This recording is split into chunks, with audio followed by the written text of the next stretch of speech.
The occupiers are trying to break through the Ukrainian defenses in the Kharkiv region as well. So next we'll discuss the operational situation in the Kupiansk area. We have a live connection. Ihor Yaremenko, Chief of Staff of the Artillery Reconnaissance Division of the Separate Artillery Brigade of the National Guard of Ukraine, is with us. Mr. Ihor, welcome to the broadcast. I wish you strong and unwavering health. As usual, I'd like to start with the QR code on the screen. This is a fundraiser. Please tell us a bit about it so that viewers understand what they are donating to. This fundraiser is open for the repair of equipment, specifically 2 pickup-type SUVs and 1 Volkswagen T5 minibus, which we use to deliver all the necessary equipment and personnel to the positions around the clock 24/7, to maintain the combat readiness of our unit and always be prepared, at any time to carry out a combat mission. So please, I appeal to the viewers, let's help with the repair of the equipment. This is very much needed at the front. The QR code will be on the screen throughout our entire conversation. Please make use of it. If you can't use the QR code, use the card number. Anything, as long as you donate your hryvnias to help our military. Now, let's move directly to the situation in the Kupiansk area. Just recently, Oleksandr Syrsky stated that 97% of Kupiansk is now under the control of the armed forces of Ukraine. What do you know about the situation in the remaining 3%? The 3% are the remnants of sabotage groups that infiltrated the city, who are still, let's say, present in the city.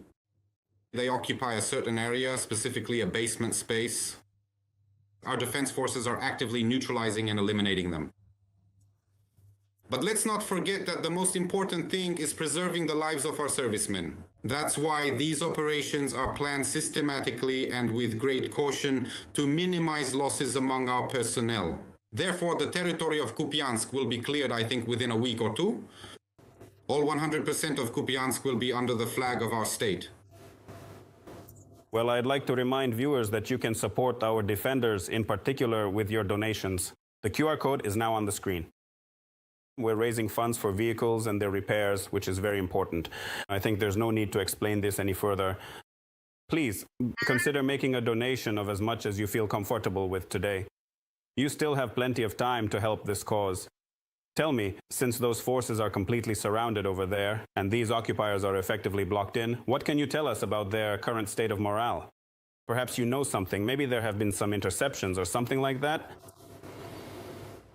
Their morale is very low, but again, let's not forget that their state's propaganda has worked in such a way that people...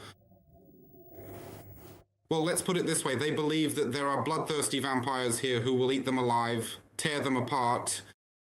They don't even realize that surrendering and going into captivity at this stage, first of all, will ensure their survival.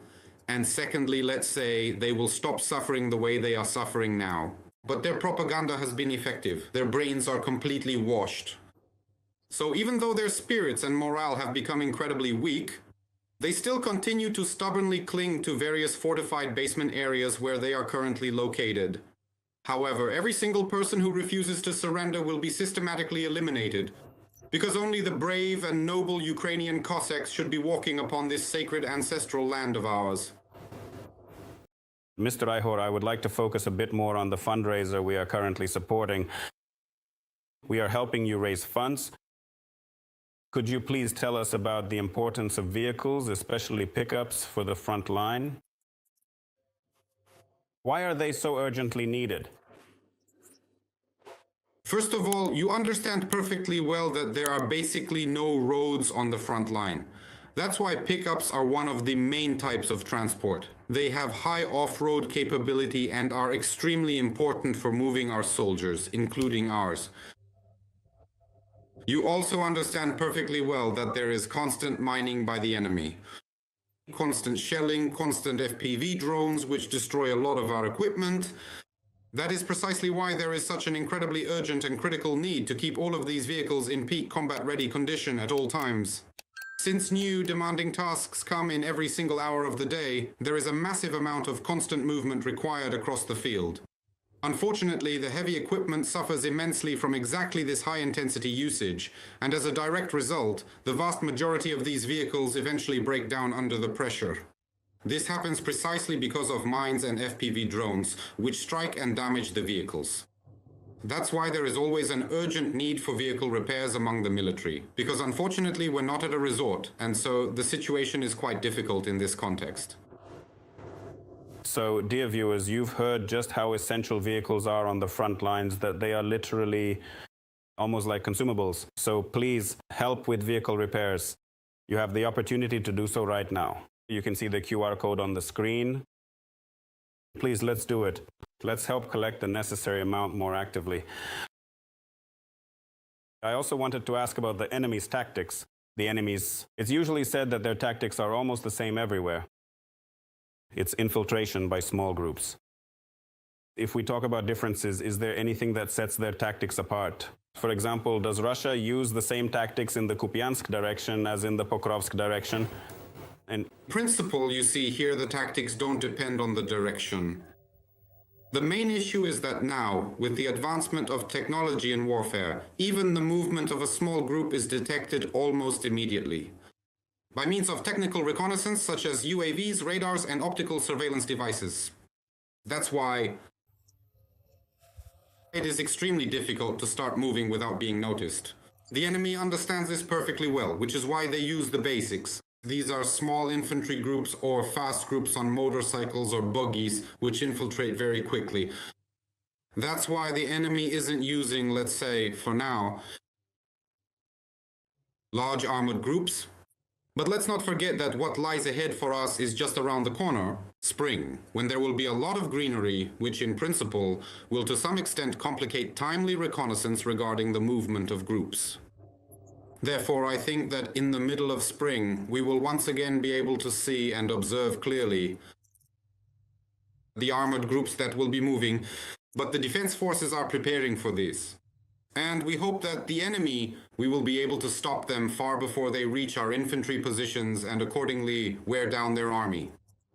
Let us hope that, God willing, someday they will come to their senses and peace will be signed, and finally this nightmare that is happening will gradually come to an end.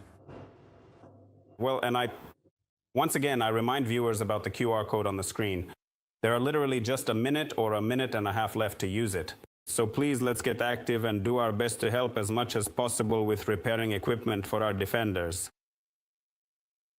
Tell me, Mr. Ihor, do you record any attempts, for example, to force the Oskil River either above or below Kupiansk?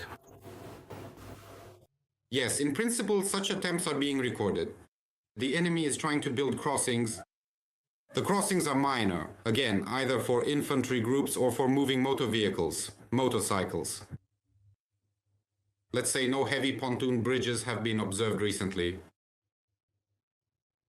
They are not preparing mass assaults using armored vehicles specifically to force the Oskil. But small groups are constantly active, again, at different points along the Oskil. It can't be said that there is just one location. That's why the enemy is trying from different sides, using different routes to approach, build, and infiltrate. To be honest, already, the defense forces have gotten the hang of it. Everything is detected quite promptly, crossings are destroyed, and all enemy personnel attempting to cross to the other side of the river are eliminated.